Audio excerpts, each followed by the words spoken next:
With the recent release of Rewind or Die on consoles, I figured it was time we breached this game and went out of bounds to uncover some hidden things.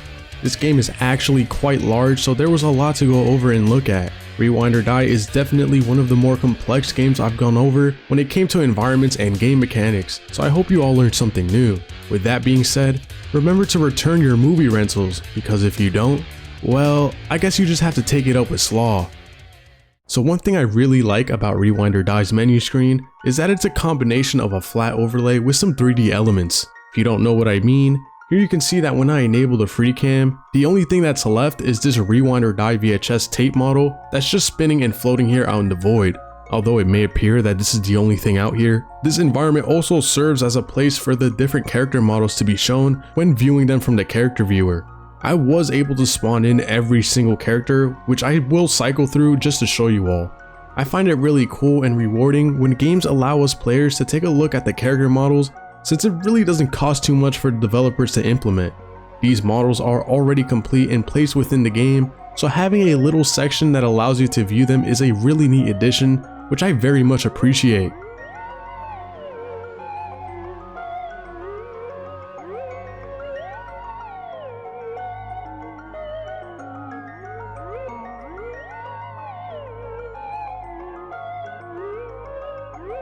Of course, this wouldn't be a barrier breach if I didn't spawn them in all at once, resulting in a horrid amalgamation of all the characters which you can see right in front of you. The character viewer removes the previous model and replaces it with the one you just selected, so this is obviously not how it was intended to be viewed, but you know I had to do this because it's weird, and I like weird.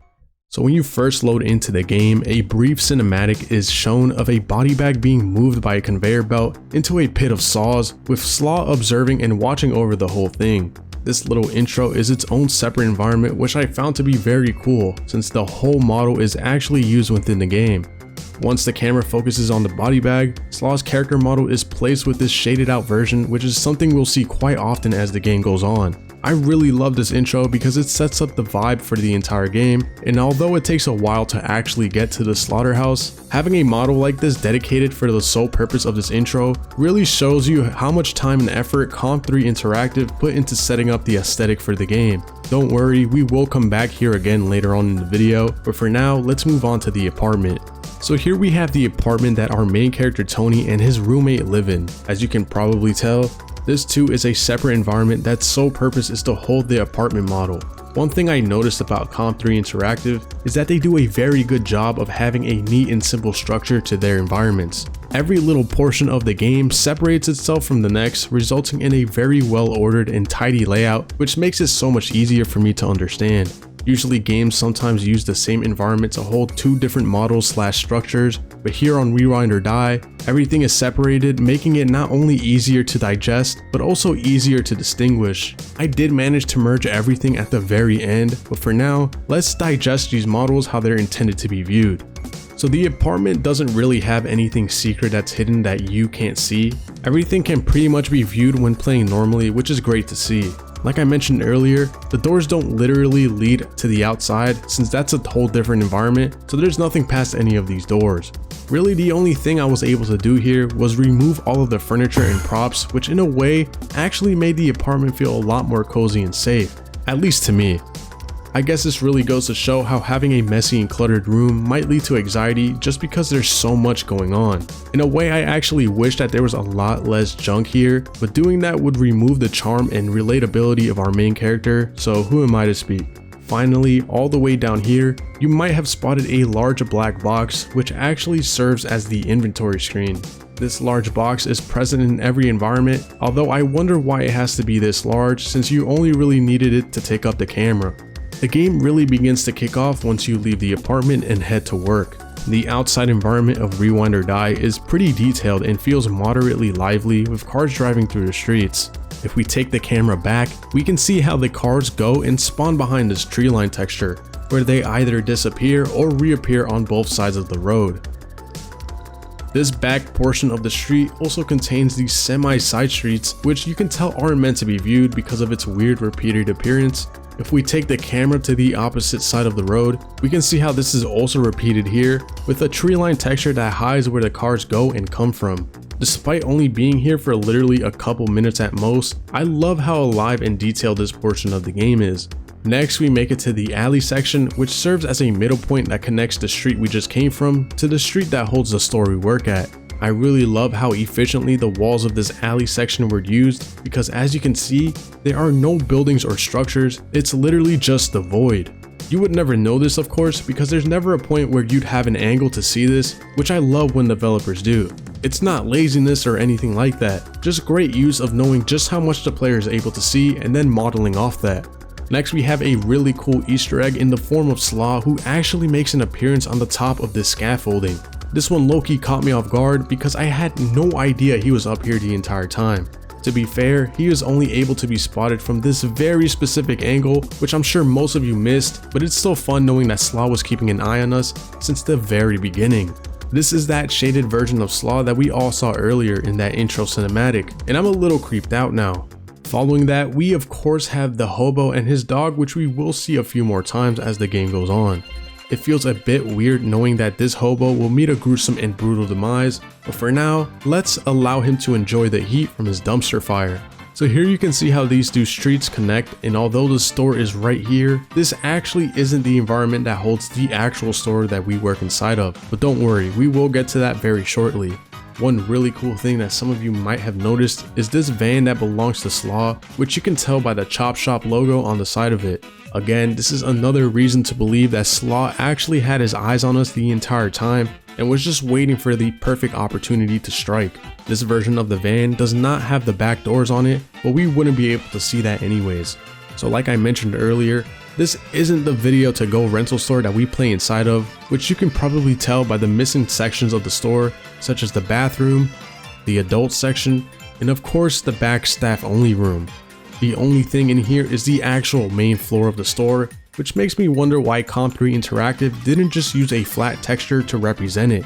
Now that I think about it, I guess it was just another way to add depth to the game, since seeing this somewhat full render makes it feel legit. So as I mentioned earlier, the actual store we play inside of is its own separate environment, which you can probably tell by the missing roof, missing buildings on either side of it, and the newly added cars that are now traveling on the road.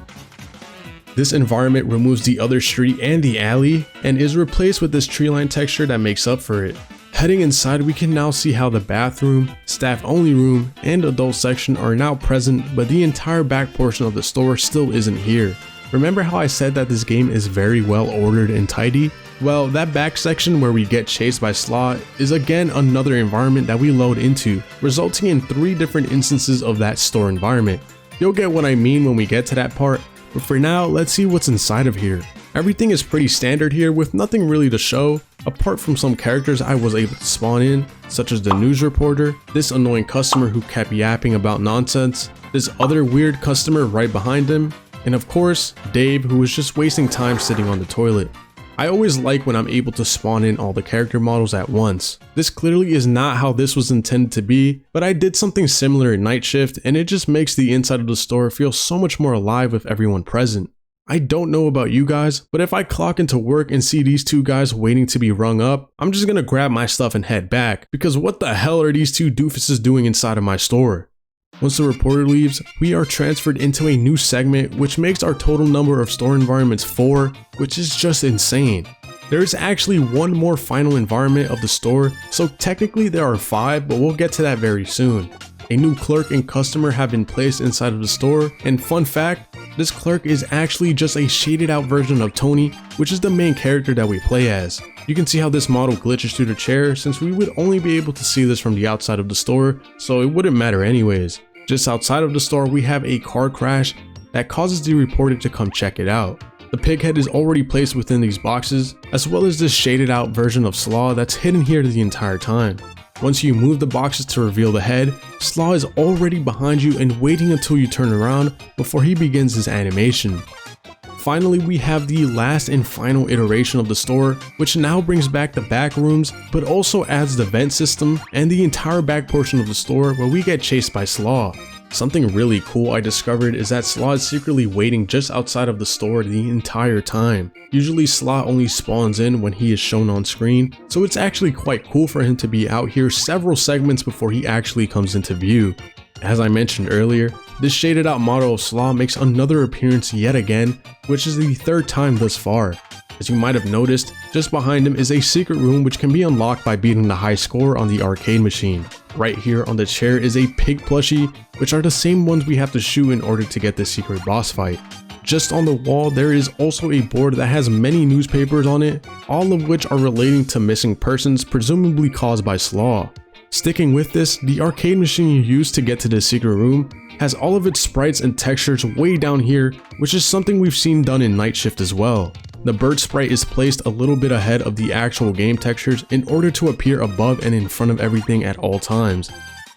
So one thing I really like doing when no clipping in these games is watching cutscenes unfold in real time. Usually you're stuck in the first person camera, which limits your ability to see what's going on. So this section is just for that. First, we have our co-worker Dave, who after telling us something cringe, simply just despawns just short of the back door. Next, we have this detective who comes to our store to ask more about the missing people in the area.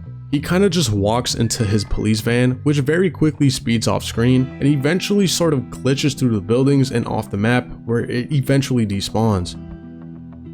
Next, we have Cap, who spawns in right as we begin the animation of throwing out the trash, and he just stands there waiting to jump scare you until you turn around. Finally, we have Slaw, who makes his first real appearance banging on the glass just outside of the door. This felt so cool just standing right next to him as he knocks on the glass, because we're supposed to be stuck inside of the store, but of course here on Barrier Breach, we go wherever the hell we want. Once we're done interacting with him, he walks out of view and continues walking for a short amount of time before despawning right next to the street lamp. At some point, we are forced to go into the vents, where Slaw then makes his way inside of the store and awkwardly runs into this wall before despawning. So as you all know, once you make it to the back portion of the store, we come across the remains of the hobo who has been brutally mutilated by none other than Slaw. Slaw spawns right behind you as you inspect the hobo's body, where he pushes you to the ground and begins the chase sequence. So just like Power Drill Massacre, it's extremely hard to gather footage of Slaw wandering about because he is always chasing you, leaving no time to just turn around and observe him. Using my same method in the PDM Barrier Breach video, I decided that the best course of action would be to slow down the game so we can get the chance to watch him, so that's what I ended up doing. I must have died probably over 20 times just to gather this footage, so please enjoy Slaw chasing Tony throughout the alleys.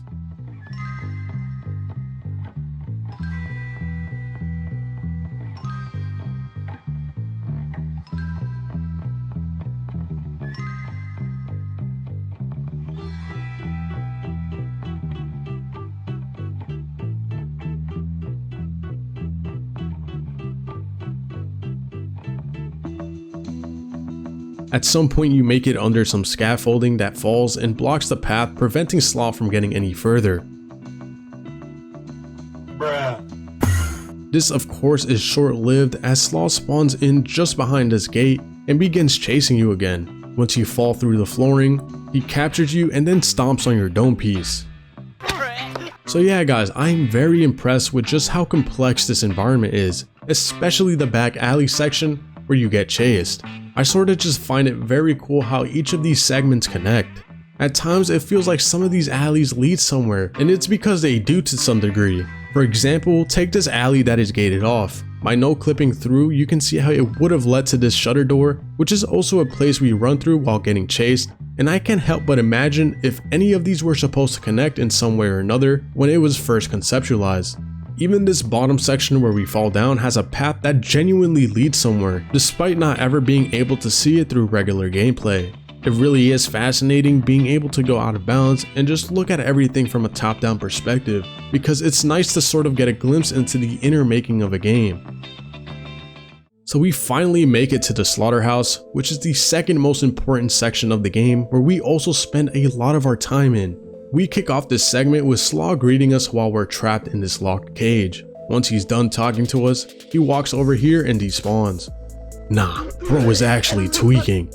So one good and maybe bad thing about this game is that nothing is really hidden to the player. In previous games that I've covered here on Barrier Breach, there were a lot of things that were disabled during the final production of the game, whether that be secret buildings or character models, but here on Rewind or Die, everything that you see is everything that can possibly be shown. I say this is a bad thing because unfortunately, there really isn't stuff to show you that can't already be seen through regular gameplay, but it's also a good thing because it shows that Comp 3 Interactive wasted no time providing the full experience of what their vision was. With that being said, there is still so much to show, including Slaw's AI behavior down in the sewers, so stick around if you want to see that. In the meanwhile, let's see what this first Slaughterhouse has to offer, and yes, I said first, there's actually a second iteration of the Slaughterhouse that changes some things. So once you trigger the car alarm, Slaw comes back to check in on you, and this is how that looks like. Next, he locks you in the freezer room and walks off screen before despawning right here. The floor then breaks underneath you, leading you to the sewer section of the game. Once we load into this environment, the Slaughterhouse is removed since it's going to be a while until we make a return, so it's just another great way the game saves on resources. Probably the most notable thing about this part of the game is Slaw and his patrolling of the sewers. One interesting fact that I learned while doing this is that Slaw seems to be programmed to always know where you, the player, are always at any given time. This is actually a theory I suspected because during my gameplay, he always just seemed to know where I was, and I'm here to confirm this.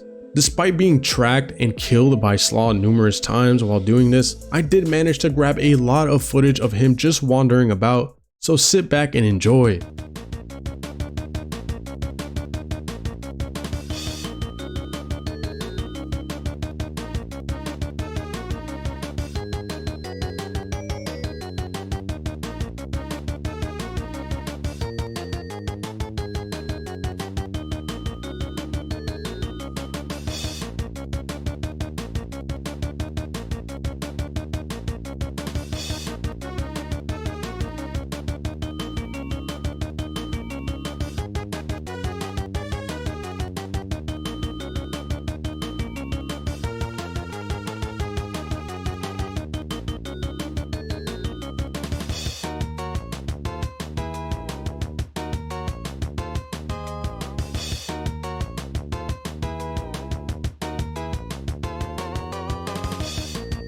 Once you pull all 5 levers and release the pressure, Slaw makes his way all the way to where he came from and just stands here frozen in place.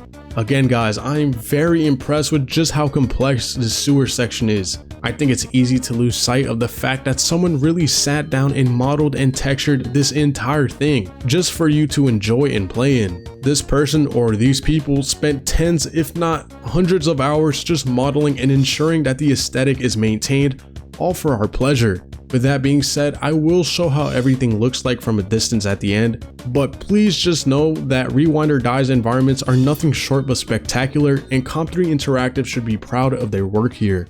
So this next section of the video will be dedicated to the boss fights that we have towards the end of the game, but really quickly before that, I just want to show you this animation which might be very familiar to some of you. If you don't recall, we saw this animation slash cutscene at the very beginning of the game, but this time Slaw's character model stays and isn't replaced by a shaded out version. Once the body is disposed of, he walks off screen and just despawns shortly after. Something really cool that the player would never know of is the fact that this door slides open, which really did catch me off guard. Really small and unimportant fact because we don't even see this, but I found it quite cool.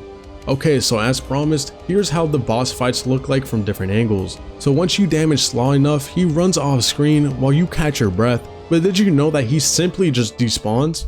Yeah, a bit anticlimactic, as I was hoping he at least ran to a different part of this room, but I suppose it makes sense anyways. In general, he runs away from the player, wherever that might be, and despawns from around the corner, aided by the animation of our player being winded out, which helps hide this feature. He then falls to the floor, leaving behind a puddle of blood. The model also kinda clips through the ground, which was pretty funny. Next we have the secret mini boss fight, which sees us battling a large pig plushie, which we have to defeat in order to save the dog. He emerges from the depths and begins throwing fire skulls at our player. Once you're done beating him, pause, he slouches over the railing and the cage holding the bolt cutters slowly descends down. The large pig plushie then makes its way back down the pit again, and here you can see where it rests once it finishes its animation.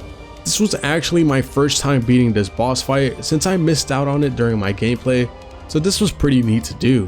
When you make it back to this railing, Slaw reappears and attempts to take you down one last time, but of course fails and is thrown into this wood chipper machine where he is turned into mush. Hopefully. We then get the final cutscene where Tony, Cap, and the dog finally open the gates and escape to the outside, which marks the end for their horrible nightmare. Although our main character successfully makes it out alive, we still encounter this cutscene that hints to us that Keith, the manager of the video-to-go rental store, was actually Slaw this entire time. As expected, this very short outro cinematic is its own environment which holds nothing but the room model and these treeline textures that are only on the side that the window is on for obvious reasons. So like I mentioned earlier, everything that you see in Rewind or Die is pretty much everything that it has to offer.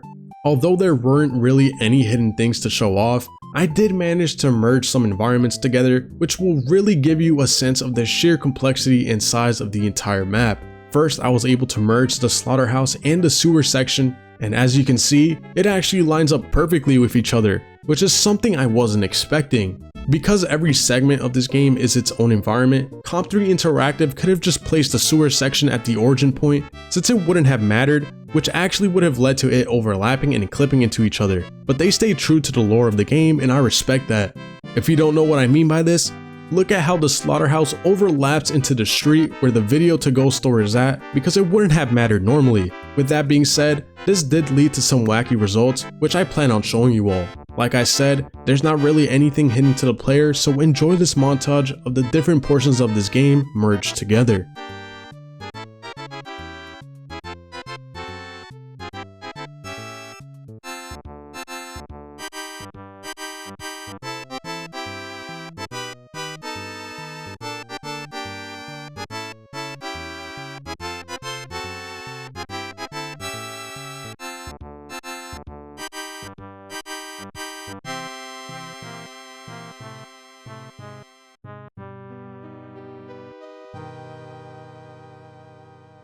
So we reached the end of the Rewind or Die barrier breach. This game was actually quite large and more intricate than some of the other games that we have gone over, rivaling the likes of Stay Out of the House and Fears to Fathom Iron Bark Lookout. I believe my footage spanned just short of 2 hours, which meant there was clearly a lot I was able to go over as well as just look at, and I'm pretty proud of what I was able to present to you all.